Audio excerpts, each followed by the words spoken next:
Taking My Time, But I Don't Know Where. Written by cosmicocean on AO3. Read by Alextris. Chapter 27. They park at a safe distance and march silently through the snowy woods. Barky keeps a tight grip on his gun, listening to the methodical crunch, crunch, crunch of the snow under his boots. There's a flicker of movement in the corner of his eye. Barnes pauses, staring at the undergrowth near the trees. There's another flicker. Barnes storms up to it, plunges his hand in, and hauls the person out of it. Peter flails, red and blue limbs flying. Startled, Barnes puts him down, grabbing him by the shoulders. Peter starts pushing at him. No, no! Peter? Kid, it's me, it's Barnes. Peter stops fighting him, and Barnes gets a good look at him. The suit is torn and dirty, a big hole over Peter's left eye where a bruise is forming, and tears welling. Barnes yanks him into his arms, and Peter crumbles around him. It's okay, kid, Barnes says, gripping him tight. It's okay. I got you. I'm sorry, Peter gasps. I'm sorry, I wasn't fast enough. You did good. Peter goes to his knees, and Barnes sinks with him. You did good, kid. You did real good. I was just trying to... They took my phone and I didn't... It's okay. It's all good. You did good, Peter. You're fine. Barnes pulls back, trying to get a good look at him. How bad? Peter sniffles. My ribs hurt. My head too. Okay. It's okay. We're going to get you fixed up. Who's... Peter trails off as he looks over Barnes' shoulder. Oh... He furiously scrubs his eye. Hi, the Avengers? Barnes helps Peter to his feet, taking off his coat and wrapping it around his shoulders. He approaches the Avengers. This is Peter. You're the Spider Whiz kid from Queens? Stark asks. Yeah, Peter still sounds pretty winded. I guess. Kid, Barnes says, tell me what you know. I woke up when they were loading me into the jet. I almost got away, but they knocked me out. I was here when I woke up. They had strapped me to a thingy, like a table on wheels, a gurney. And I panicked, but Barnes, I remembered what you taught me, I swear. Easy. Barnes puts a hand on his shoulder. Easy. It's okay, I believe you. You did good. Where is it? Some kind of castle? I don't know. I've been walking a while. How many? Not a ton, I think. Few enough that I got out, and few enough that they didn't find me yet.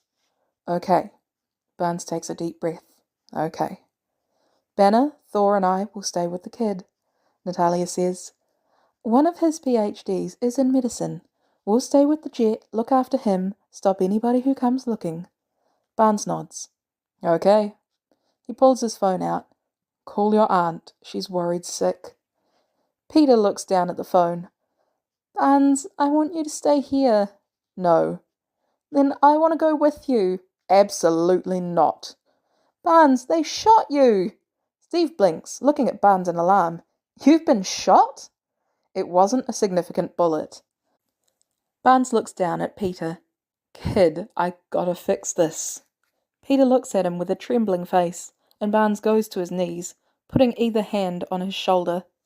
Peter, I gotta fix this, and you can't come with me. But I'm coming back, okay? Avengers and me, we can fix this easy. You've done enough. Peter hugs him.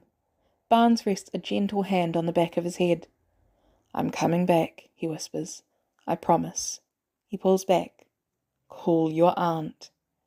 Okay. Peter whispers back. Natalia ruffles his hair. Come on, Palchik. You want to lean on me? Yeah. Okay. Natalia supports him. Come on, you like Bruce and Thor. They're the nice ones. Contrary to popular opinion in my case, Banner agrees, smiling slightly as Thor nods. Did you really want to build a Jaeger? Peter mumbles as they walk off. 'Cause I think you could store it in the ocean next to the Statue of Liberty. Yeah, that's a great idea. I thought so. Barnes turns to Steve. He doesn't know what Steve sees in his expression, but whatever he does causes his jaw to set. "Let's finish this," Barnes says tightly. "Okay," Steve answers. Taking a castle in Switzerland is, admittedly, a lot easier with the Falcon, Iron Man, Hawkeye, and Captain America. They plough through the base easily. There's a comfort here, being in the field with Steve. It's just like old times in a way. "We have to keep going," Barnes says as they climb the next levels of the castle. "I want to know what they wanted him." He trails off as they enter the next room, stomach lurching. The room is big and grey and mostly vacant, except for a gurney and what looks like an electrified magnet head apparatus, as well as other medical equipment. "Jesus," Stark mutters as Barnes mechanically approaches the head apparatus. "The fuck is this place?" "This is where you prep and wipe an asset." Barnes kicks at something as he walks, and he looks down to see the little rubber that they would plant between his teeth. They wanted to turn him into me. I thought they mighta, but they didn't. They didn't have me. And they saw someone else with enhanced abilities, and they thought they'd turn him into me." There's dead silence. Barnes reaches out with his metal hand and viciously rips the apparatus in two. It sparks and hisses. He takes a deep, heavy breath and turns back to everybody. They all have faces entirely too sympathetic for him to be dealing with right now, except for Steve, who just looks horrified, and Barnes can't bear to deal with that either, which Steve at least seems to see. "Split up," Steve orders in his best captain voice. "Try and find whoever's in charge.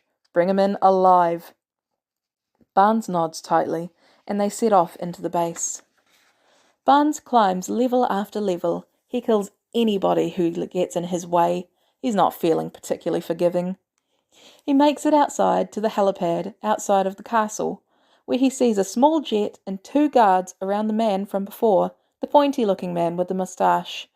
Barnes has the 2 guards down before they even notice him, and when the man turns to flee up the ramp, Barnes grabs him by the shoulder and spins him around. He walks him back to the edge of the helipad, and the man looks nervously behind him at the ground far below. "Listen," he says, hands up. "What is it you want? Is it money? Because—" "Разве te ne pomniš svoj любимый active?" Barnes asks softly. Comprehension dawns on the man's face. "Ah," he whispers. "I will allow you to serve as a warning." Relief blooms across the man's face. "There is no warning finer than a corpse." Barnes gives him a push. After a moment of Barnes looking over the edge, he hears footsteps come jogging up and stop at his shoulder. "Did you find him?" Steve pants. "Yes," Barnes answers blankly. "He fell." There's silence. "He fell," Steve repeats flatly. "He fell," Barnes confirms. More silence. "Okay," Steve says finally, and Barnes thinks yet again on how Steve lets him get away with so much. "Let's find the others." Barnes can hear Peter rambling as they approach the Quinjet, talking something over with Bruce that Barnes just isn't smart enough to understand. When they board, Peter's lying on a stretcher, Thor's cape wrapped around him like a blanket. His mask's off, face pretty beat up. "How bad?" Barnes asks Natalia quietly. 3 broken ribs and a concussion," she confirms softly. "They had him on some kind of drugs, but they seem to be mostly out of his system." Rage rises in Barnes' throat. He swallows it. "Okay." He crouches next to the stretcher. "Hey, kid." "Barnes!" Peter says, slurring slightly. "You're not dead." "Not last I checked. You talked to your aunt?" "Yeah, she's pretty happy. Said to say thank you." "Didn't do nothing, kid. You got out of there by yourself." "We're gonna set him up in the bed at the back at the tower," Bruce tells Barnes.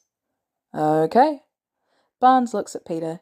"Kid, can I have my phone back?" Peter holds it up and he takes it. He shoots a quick text to May. "It's me. Pack a bag for you and the kid. Go to the tower. They're going to put him up there while he heals." He gets 2 texts back immediately. Got it. You okay? I'm good. Everything's fine. Real fine or lying fine? Real fine. Okay. Barnes turns back to Peter as the Quinjet rises to see his eyes crossed slightly. They got you on the good drugs, huh? We should all be stoned, Peter mumbles. All the time. Barnes can't help it. He barks out a laugh. Peter grins at him, all dopey and sleepy and fucking alive, and something in his stomach just loosens. How long have you been awake? Peter asks. I don't know, kid. A while. You gotta get some sleep. I'm fine. Peter turns bleary eyes on Steve. Did he like that when you knew him? Yeah, Steve answers, and Barnes can't see him, but he sounds fond. He did. Kid. Barnes? Peter says, extremely sincerely. I was worried about you the whole time I was in there. Please, sleep. Barnes opens his mouth, then sighs, frustrated. He lies down on the floor, as out of the way as possible. Yeah, whatever. Good. Barnes looks at Stark. His aunt is coming to the tower. Yeah, I'll tell Jarvis to let her in. Thanks. To Barnes' surprise, Steve lays down next to him, arm comfortably resting against his. Steve? Get some sleep, Buck. Ain't nothing gonna happen to him while we're here. It's exactly what he needed to hear, he thinks, and Barnes drifts.